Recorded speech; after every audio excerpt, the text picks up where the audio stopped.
The subconscious mind, by definition, is the habit mind. And I go, significance.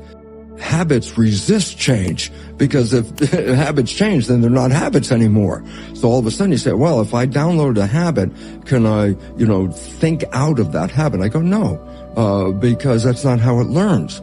And so the conscious mind, and most people are very smart. I'm sure, look, this audience has been listening to you for a long time. They got great understanding, and many of them will go, yeah, I really understand what you've been talking about, but somehow or other, with all that knowledge, my life is still the same. And I go, that's because when you educate the conscious mind, that's easy.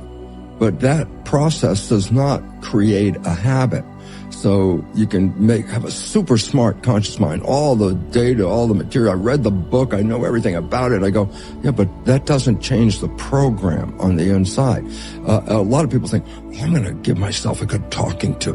And that's where the joke comes, because I say, there's nobody in the subconscious mind. It's the exact equivalent of a hard drive in a computer. It's got programs in it. There's nobody in it. And you can talk till you're blue in the face with the conscious mind, trying to tell the subconscious mind, change the program. I go, that's not how it learns a program. 60% of these unconscious programs are disempowering and are limiting beliefs that we've acquired from other people. 60%. Yes, that's a massive number. And then recognize, but that 60% is coming from the subconscious. So the individual playing that subconscious is the one that they're not even aware they're playing this subconscious. So their life seems to be out of control. Oh, I want to be happy. I want to have a great job. I want to have a great romance. I said, that's conscious wishes and desires. Conscious wishes and desires, subconscious habit. Okay? So how do we change it?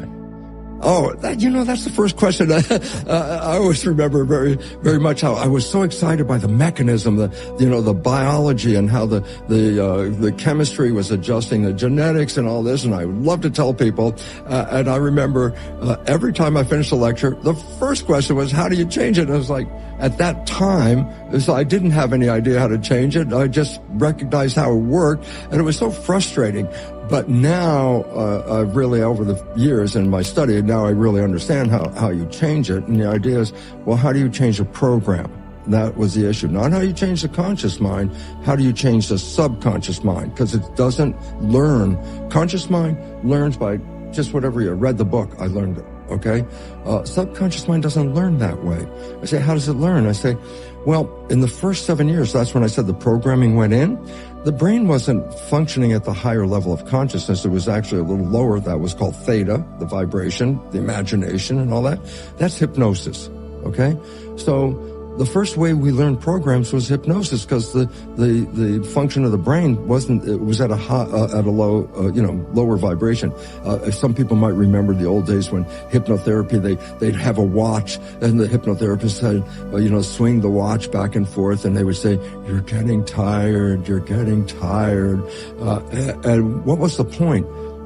When you get tired, you lower the vibration of the brain.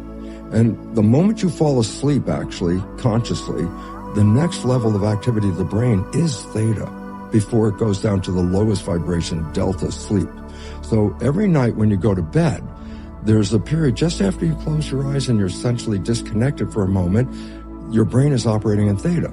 Well, theta is hypnosis, okay? So I said, well, that's how your brain was in theta during that childhood period as predominantly. Now you're an adult. I say, yeah, but you have theta every night when you go to bed. So I said, what can you do? And this is the old story. You've heard people do it. You put a pair of earphones on at night. You play a program that you want to be true in your life.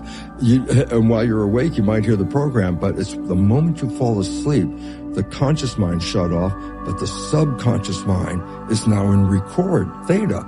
So whatever is coming through the earphones at that moment after you fall asleep, you don't hear it, but the subconscious mind is hearing it and downloading it in a state of theta.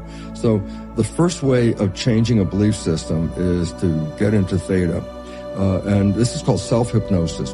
Put the earphones on, play the program. Programs for health, happiness, love, joy, whatever, and just go to sleep, which is really cool because you don't have there's no studying here. You just play the program.